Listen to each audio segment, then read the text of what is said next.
Olá a todos. Estamos aqui com mais um programa MPC Cidadão. Meu nome é João Augusto Bandeira de Melo, sou Procurador-Geral do Ministério Público de Contas de Sergipe e tenho a honra e a satisfação de receber hoje o professor José Ricardo Santana. Ele é superintendente executivo da Secretaria de Estado de Educação, é também professor titular da nossa Universidade Federal de Sergipe, doutor em Economia pela FGV.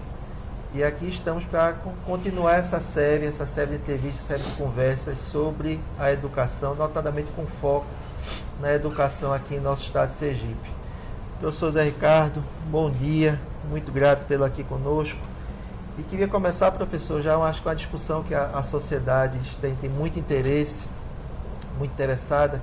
Queria que o senhor falasse um pouco sobre esse novo ensino médio que acho que muita gente está querendo saber o que é que muda no ensino médio aqui para frente e falar um pouco dos desafios enquanto dirigente de educação nessa perspectiva de mudança, essa implantação nisso numa rede de ensino como é a rede da Secretaria de Estado de Educação.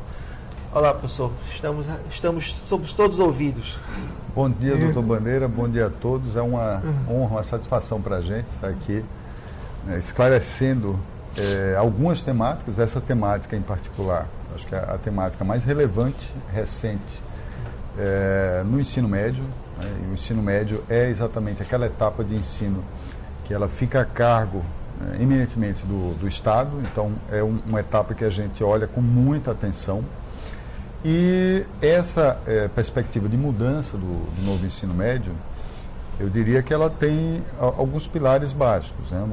Não vou entrar aqui no detalhe técnico deles todos, mas eu diria o seguinte: primeiro, a ideia é que a escola ela se torne mais interessante, né? Interessante o fazer da escola. Hoje, a escola, aqui em Sergipe, a gente tem alguns dados que são alarmantes. A gente tem dados em relação a abandono, né, escolar. Então, aquele aluno que começa no ensino público, lá eu pego 100% dos alunos, começam lá no ensino fundamental. E na escola privada, em geral, as taxas, não aqui em Sergipe, mas nacionalmente também, mostram que mais de 90% dos alunos, 95%, dependendo do estado, mas mais de 90% desses alunos finalizam a etapa do ensino médio.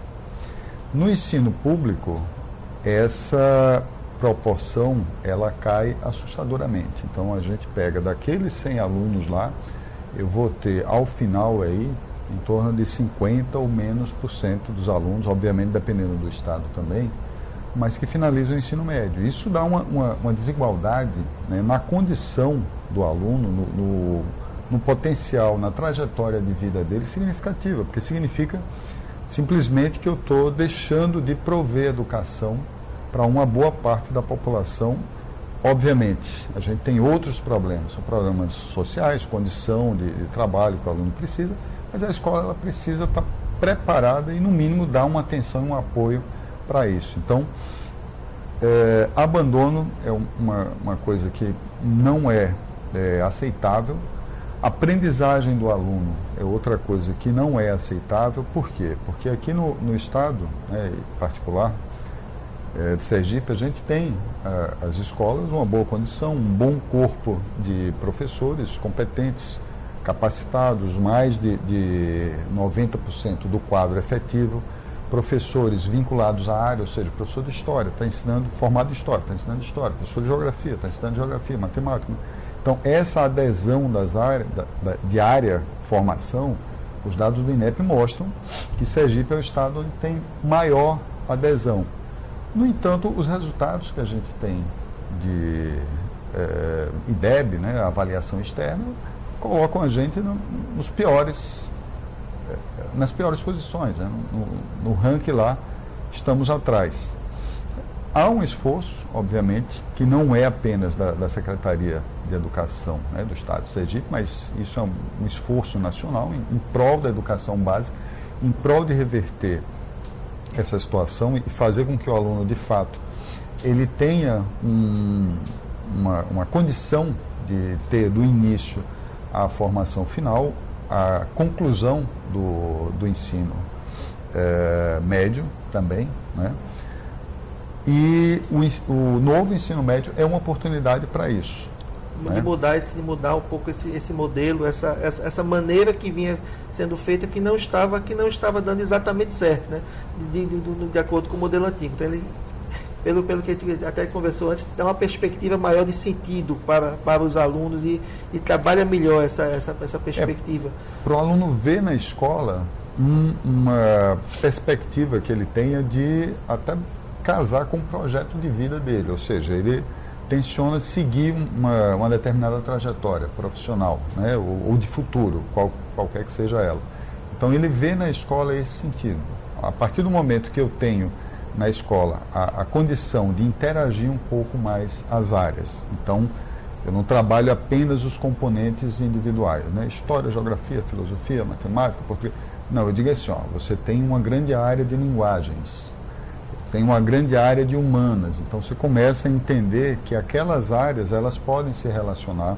Isso está mais ligado ao mundo do trabalho, a forma como a gente trabalha no dia a dia, né? Hoje os problemas eles não são problemas simples, são problemas complexos, mesmo em etapas, né, de hierárquicas, onde você tenha, digamos assim, não esteja no nível tão elevado, em qualquer local que a gente se posiciona na organização, você tem problemas tão complexos. Você tem que ter habilidade de entender esses problemas e trabalhar com isso. Então, o novo ensino médio traz, ou é para trazer essa perspectiva. E a gente vê como uma grande chance para que haja também uma mudança no Estado.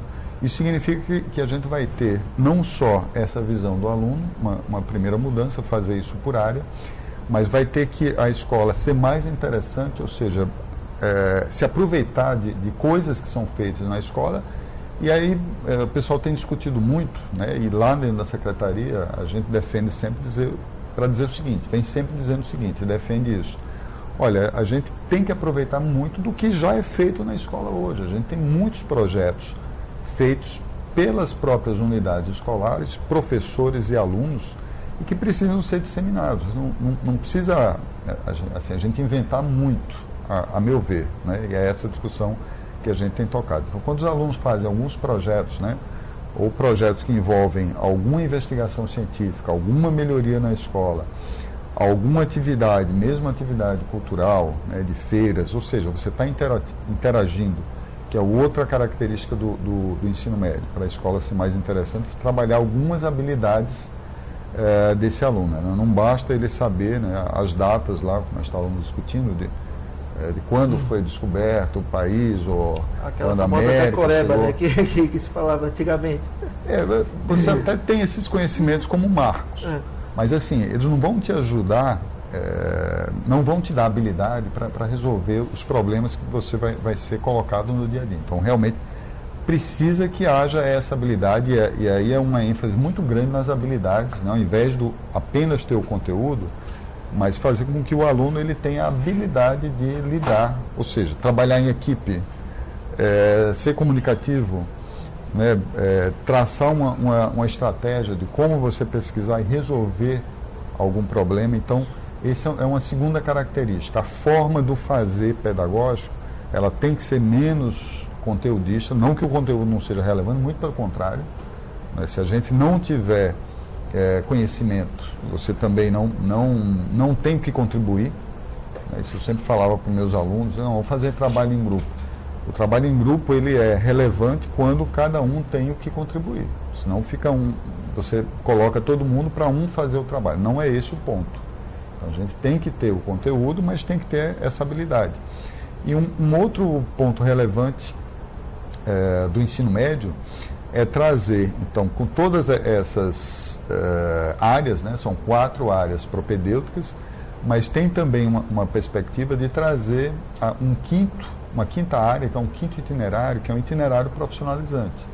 Então, essa perspectiva de fazer com que o aluno possa, ao mesmo tempo que ele faz o ensino médio, ele também fazer o ensino profissionalizante, é uma perspectiva diferenciada, que obviamente não todos os alunos vão querer, não todas as escolas vão estar habilitadas, mas é aquela mudança de dizer assim, olha, o ensino profissionalizante, anteriormente você fazia todo o ensino médio e depois você ia para uma escola profissionalizante, ou seja, você passa 3 anos consumindo um determinado recurso na escola e depois você volta, terminou o ensino médio, você volta para fazer o ensino profissionalizante mais 3 anos, quer dizer, no mínimo aí você duplica o custo e você coloca para fazer o ensino profissionalizante um aluno que já está no mercado de trabalho, que não tem mais aquela disponibilidade toda de tempo para estudar.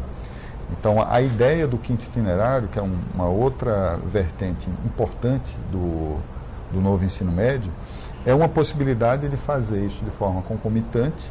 E como eu falei, aquelas escolas, aqueles alunos, né, que desejem, que tenham condição, eles vão sair ali dos 3 anos deles já com a perspectiva de um diploma também de educação profissional. Aquilo ali vai servir para ele resolver a vida dele? Não. Mas aquilo ali vai dar, com certeza, uma chance maior para ele. Ele pode seguir aquela trajetória ou ele pode acontecer como acontece com a gente. Atualmente, a gente tem que ter algumas novas habilidades, inclusive na nossa profissão, no nosso fazer, né, trabalho do dia a dia, e quiçá a gente tem também mudança, né, na nossa atividade ao longo do tempo. Então, é preciso fazer essa introdução ao mundo do trabalho. Então, essa é a perspectiva do ensino médio. Da importância disso, talvez muita gente não saiba, mas antes de me formar ao direito e ser procurador, eu sou formado em engenharia eletrônica. E quando eu entrei na faculdade de engenharia, vestibular muito disputado e sabendo muita matemática e tendo muita desenvoltura em cálculo, em física, aquela tendência de aluno que gostava de exatas, mas quando a gente entrou principalmente nas matérias mais específicas de eletrônica, de circuitos, nós os alunos que fizemos o terceiro ano tradicional, a gente pedia imensa ajuda aos nossos colegas que vieram da Escola Técnica Federal, que tinham feito eletrônica como segundo grau, porque eles tinham muito mais familiaridade com a questão prática, com o manusear das questões, como as coisas acontecem na vida real. Nós que fizemos o terceiro ano regular, tínhamos a ideia tudo em abstrato, então eles conheciam a prática e formava realmente algo muito interessante. Então eles tinham conhecimento técnico, mas não paravam por ali. Eles foram para o ensino superior e chegavam no ensino superior talvez até mais preparados para aquela questão prática e tendo muito mais percepção da visão prática do que nós que fizemos um terceiro ano normal naquela época. Então é muito importante isso. O ensino profissionalizante não é para parar ali. Se quiser, se for o caso, se for uma opção, não, mas ele permite também que se continue.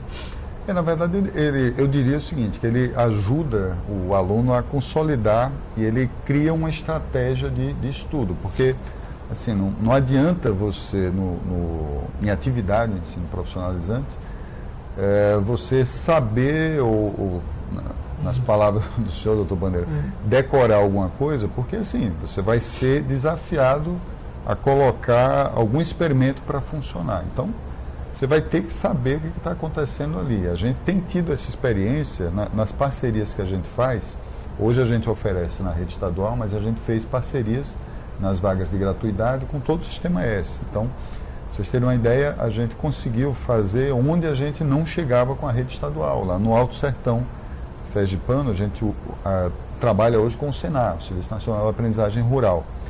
E os resultados, não adianta eu falar, é bom ir à escola, verificar com os alunos, mostra aquele interesse dos alunos e dos professores que dizem assim, olha, os alunos voltam aqui, ficam estudando na escola, porque eles vão no dia de campo, no sábado, eles ficam curiosos e têm que saber o que está acontecendo ali. Então eles estudam mais, vamos dizer assim, né?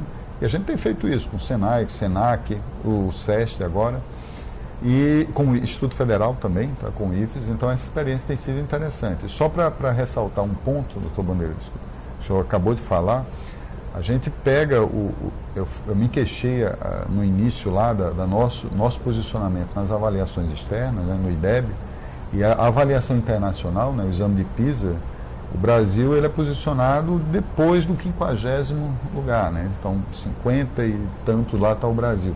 Quando a gente vai para as Olimpíadas do conhecimento, trabalhando com a educação profissionalizante, o Brasil está sempre ali entre os 5 mais bem colocados. Então a gente tem aqui, inclusive, nosso vizinho ali, o Senai, né, tem medalhas de ouro, de prata, em nível nacional, tem equipes que vão em nível internacional, o que mostra que o brasileiro ele sabe fazer bem. Então, esse fazer para aqueles alunos que se interessam é um caminho interessante, né? Realmente consolida o conhecimento e, de fato, é caso de estudo. A gente tem discutido muito, né, aí, nacionalmente, né, por que nas Olimpíadas, nas avaliações, quando a gente fala em avaliação propedêutica, a gente não fica tão bem, né, internacionalmente, e às vezes é o mesmo aluno da escola pública, o aluno que está lá no Senai, que tira a medalha de ouro,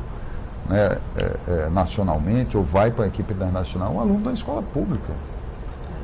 Então, esse fazer diferente, isso traz o novo ensino médio, isso mostra para a gente que a gente precisa atuar, de fato, mais nisso. É um desafio para a escola, o professor vai ter que se mexer, a equipe pedagógica vai ter que se mexer, nós que estamos hoje na gestão, né, e as gestões futuras vão ter que se mexer e dizer assim, olha, a escola vai ter que fazer diferente, né? E para a gente tratar, não se trata, às vezes a gente fala algumas coisas, o pessoal diz, não, mas quer que o aluno progrida de qualquer jeito. Não, a gente quer que o aluno progrida aprendendo, e a gente, dos exemplos que a gente vivencia na escola pública aqui do estado de Sergipe, né, não só exemplos na rede estadual, mas na rede municipal, a gente conhece vários, né, alguns municípios que a gente sabe que faz um trabalho assim, exemplar.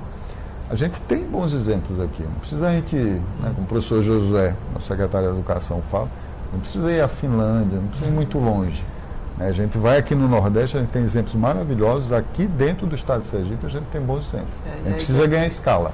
E a ideia é sempre essa, professor, um dos objetivos desse programa é exatamente a gente conseguir trabalhar os saberes locais e poder fazer essa sinergia exatamente desses saberes locais. Então, a gente poder propagar essas ideias. E acho que essa discussão do novo ensino médio é muito importante, informa a sociedade e mostra essa nova perspectiva. Acho que nossa nova perspectiva de conhecimento, de conectar mais o conhecimento com a realidade do aluno, com as expectativas, com os anseios, com o projeto de vida, do aluno, enfim, criar uma escola que dê mais sentido a ele e que faça que ele vá também construir seja também um protagonista da construção do seu conhecimento. Aí vai voltando àquelas outras perspectivas pedagógicas, não seja mais aquele somente aceitar tudo que o professor fala, mas também receber o que o professor fala, pesquisar, construir, validar. E eu acho que essa perspectiva do novo ensino médio traz muito isso. E a perspectiva, o senhor colocou uma questão muito importante, que é à medida que o aluno ele enxerga um sentido na escola, ele passa a vivenciar o dia a dia da escola, ele mesmo começa a se esforçar mais e diminui a questão do abandono, que boa parte também do abandono é essa falta de sentido, tem questões socioeconômicas e tem também esse lado, às vezes, uma coisa retroalimenta a outra. Ele não vê sentido, não estuda, é reprovado, vai ficando para trás, começa a achar que aquilo ali não é para ele. E essa desmotivação gera um ciclo vicioso para que não dê certo. Então, acho que estamos aproveitando essa dupla perspectiva aí, eu acho que essa nova visão centrada no aluno, que acho que eu tenho notado muito na educação sergipana isso, tanto no estado como nos municípios, de tentar mudar esse foco tirar o foco do ensino para o foco na aprendizagem e trabalhar para que esse aluno seja também um protagonista do seu próprio conhecimento. E nesse sentido, professor, acho que eu acho que algo muito interessante que eu tenho percebido também aqui no âmbito do estado de Sergipe é o incentivo à pesquisa. Tanto a pesquisa dentro da escola, como trazer a universidade para a escola, até porque uma questão que também tem ficado muito clara é que educação sem números, sem evidência, a gente não pode trabalhar por achismo. Nós temos muita tecnologia, temos muita ciência hoje em dia à nossa disposição e podemos trabalhar com evidência. Fale um pouco, professor, dessa perspectiva. Eu sei que tem essa...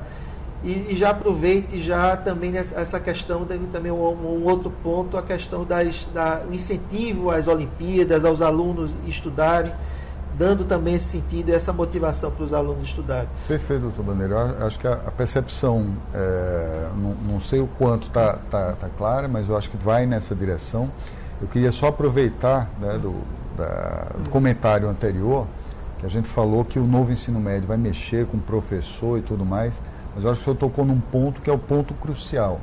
Na verdade é o seguinte, a escola pode mudar, mas é preciso que mude o espaço da sala de aula. Então, quando eu tenho um modelo da educação que diz assim, eu dependo do professor, eminentemente, para fornecer o conhecimento para os alunos de forma passiva, é uma perspectiva, digamos assim, que hoje não é mais a perspectiva que cabe. Você, no mundo do trabalho, no seu dia a dia, nas suas atividades, você não há que esperar que alguém lhe diga como é que você vai fazer. O professor ele passa a ser não aquele que é o provedor do conhecimento, mas aquele que é o orientador.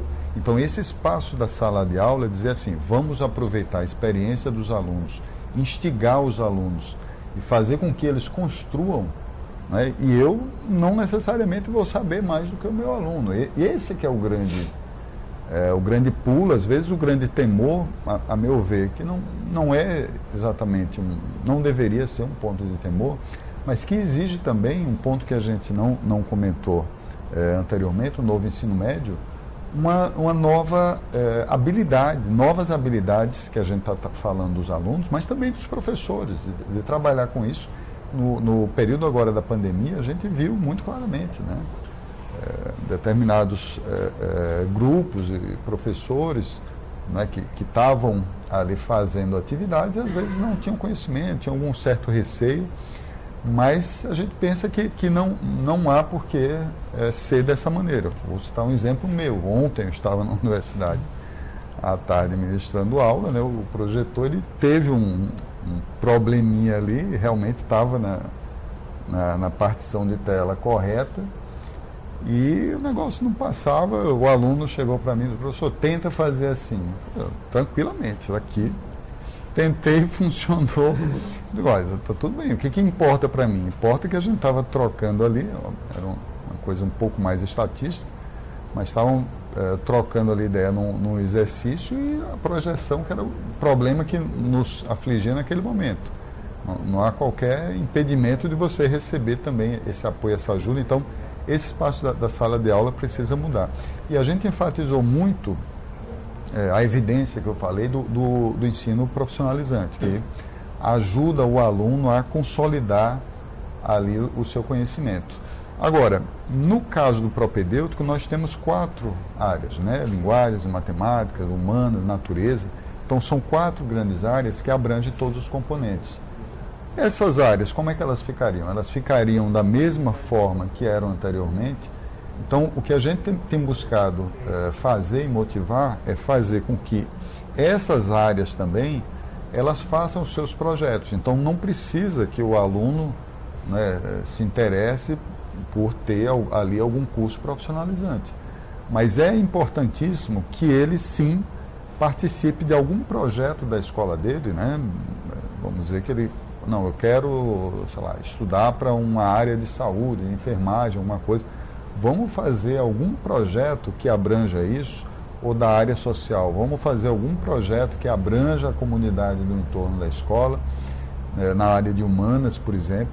Então, esses projetos hoje, na Secretaria de Estado da Educação, a gente tem um convênio, na verdade virou um projeto de lei, chama Projeto Pesquisa na Escola, e o objetivo é um só, é fazer, bom, primeiro, dentro dessa perspectiva do novo ensino médio, em que de fato haja espaço na escola para que essas ações mais, digamos assim, práticas, mais diretas, mais aplicadas, elas possam ser utilizadas em todas as áreas propedêuticas.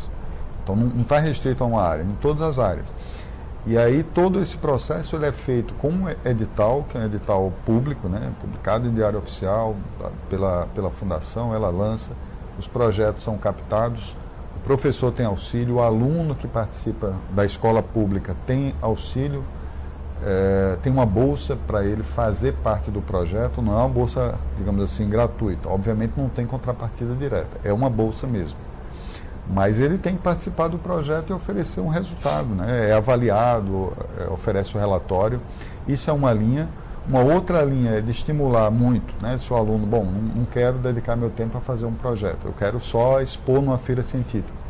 Tem também, no próprio edital da FAP, as escolas concorrem e dizem ali, né, se elas querem ou não fazer projetos de feiras científicas, e ali sobe para uma seletiva nacional, que a gente tem muito apoio do pessoal da Cienarte, que é a Feira de Ciência, Cultura e Arte, organizada por professores lá da Universidade Federal do Sergipe, que já ocorre há 8 anos, e ações de Olimpíadas Científicas. Então, hoje a gente tem um potencial muito grande de alunos participando de Olimpíadas. Quando a gente fala em Olimpíadas do Conhecimento, aí desde História, Português, Química, Física, Matemática.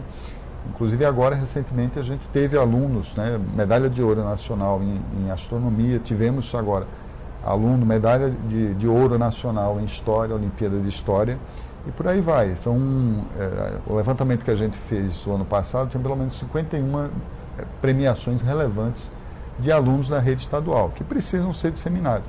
E, por fim, uma outra coisa importante do programa Pesquisa na Escola além desse desenvolvimento, às vezes esse desenvolvimento está descolado do que acontece, digamos assim, na fronteira do conhecimento. Então tem esse estímulo do que acontece dentro da escola, mas também tem o estímulo de instigar a comunidade acadêmica, as universidades aqui do estado de Sergipe, a pesquisarem em temas de interesse da educação. Aí temas que variam desde o aprendizado do aluno até mesmo dotação orçamentária, gestão escolar, logística de transporte, logística de alimentação. Então, hoje existem pelo menos 42 projetos que estão praticamente finalizados nessas diversas temáticas aqui envolvendo o interesse da educação básica. Então, significa você aproximar o ensino superior da educação básica. É esse o quadro que a gente tem hoje no Estado, e como é um acordo em um prazo mais longo, pelo menos até 2024, a gente deve ter ações que devem ser sequenciais, devem apresentar alguns resultados interessantes.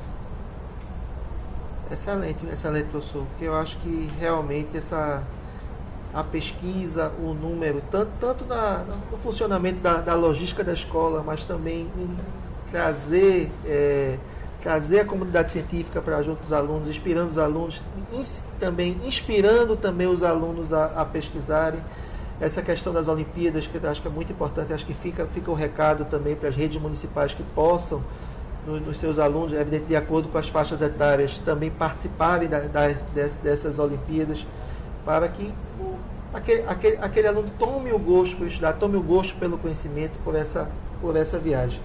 Professor, o nosso tempo está acabando, vou deixar somente agora abrir só uma janelinha para o senhor fazer suas considerações finais e dizer acho que um recado aqui para o nosso público de que a nossa educação sergipana está avançando. Doutor Bandeira, eu diria que é um grande desafio, mais uma vez agradeço muito o espaço de estar aqui. E diria que o grande ponto que a gente tem que olhar, ele está relacionado a esse cuidado assim, com o aluno, com o aprendizado do aluno. O aprendizado do aluno significa que a gente, de fato, tem perspectivas para o nosso estado, o estado de Sergipe, e a ação de acompanhamento ela tem que ser contínua. Então, a gente tem enfatizado muito esse acompanhamento de indicadores táticos, mas também de indicadores externos de avaliação. Acho que esse é o ponto que a gente tem que enfatizar sempre. A escola tem que absorver isso e verificar seus desafios e seguir adiante para que a gente coroe os bons trabalhos que são feitos hoje, volto a repetir, na educação sergipana. Maravilha, professor. E aí o que eu tenho dito, eu tenho lutado por isso, medir o aprendizado e trabalhar com a recomposição das aprendizagens, aula de reforço, recuperação, ações específicas para notar onde estão essas falhas de aprendizado e que a gente possa, a política pública educacional, supri-las. Professor, muitíssimo obrigado a todos que nos escutaram, assistiram e até o próximo programa. Muito obrigado a todos.